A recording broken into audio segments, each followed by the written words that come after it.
For the sake of God, Mr. President, let's do something. Republika e Kosovës dhe Republika e Shqipërisë do të dërgojnë trupa të armatosura për të ruajtur paqen dhe sigurinë në Gaza. Kosovo, Serbia, stand up. What a job. Thank you very much. Presidenti Trump I ka thënë presidentës Osmani publikisht që nëse ajo ka nevojë kur gjërat shkojnë keq me Serbinë, ta therras atë në telefon. I është drejtuar direkt Trumpit zoti Rama, duke I bërë thirrje që të bëjë diçka që ta ndalojë atë çka e ka quajtur çmenduri. Pra, 2 orë ka zgjatur takimi inaugurues I Bordit të Paqes këtu në Institutin e Paqes, të cilin presidenti amerikan Donald Trump e ka riemëruar sipas emrit të tij. Janë dhënë premtimet e para për rindërtimin e Gazas me të gjitha shtetet pjesëmarrëse, themeluese të Bordit të Paqes që kanë dhënë përkushtime për të dhënë kontribut, duke përfshirë Kosovën dhe Shqipërinë, që do të dërgojnë trupa në atë që do të quhet forca ndërkombëtare stabilizuese. Ende nuk është e qartë se sa trupa do të shkojnë në Indonezi, do të ketë numrin më të madh të trupave që do t'i dërgojë atje deri në 8000, por Republika e Kosovës dhe Republika e Shqipërisë do të dërgojnë trupa të armatosura për të ruajtur paqen dhe sigurinë në Gaza si rezultat I takimit të sotëm në Washington. Tani, edhe pse në hyrjen e kaluar kishim paralajmëruar që presidenti Osmani do të flasë për 90 sekonda, për shkak me gjastë të kufizimeve me kohës ai nuk ka mbajtur fjalim. Por këtë ka bërë kryeministri I Shqipërisë Edi Rama, I cili ka folur më gjatë se 90 sekonda, e ka falendëruar presidentin Trump për atë që ka thënë është një iniciativë shkëlqyer pasi që OKB-ja, Kombet e Bashkuara janë në gjumë, dhe ka kaluar pjesën më të madhe të kohës në fjalimin e tij duke përmendur ish presidentin e Kosovës Hashim Thaçi në Hag.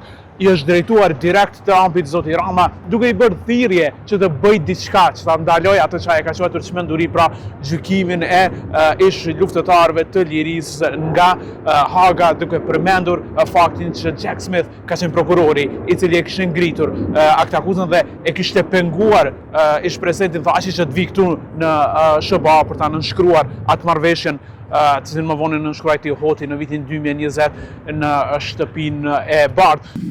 Today, the Kosovo president have now spent 6 years in pre-trial detention before a special court in The Hague, sponsored by several democratic states, some of them present here, that should be shamed of that type of international justice.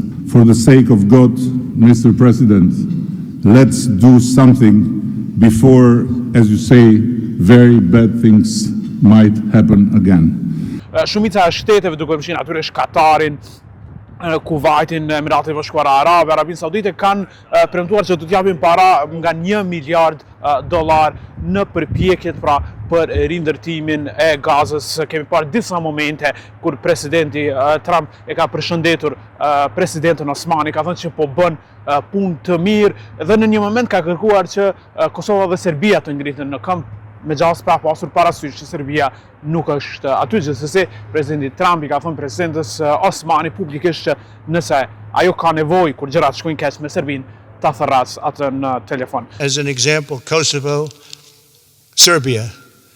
I did that one. Could you stand up if any of you guys are, when you're here, just stand up for a second. Kosovo, Serbia. Stand up.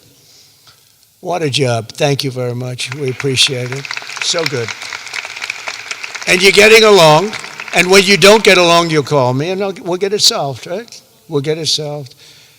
Thank you very much. Por gjithsesi një pjesëmarrje e rëndësishme e Kosovës dhe Shqipërisë në një organizatë që udhëhiqet nga presidenti amerikan, për të cilën shumica dërmuese e botës ka rezerva serioze, duke përfshirë shumicën dërmuese të shteteve të Bashkimit Evropian.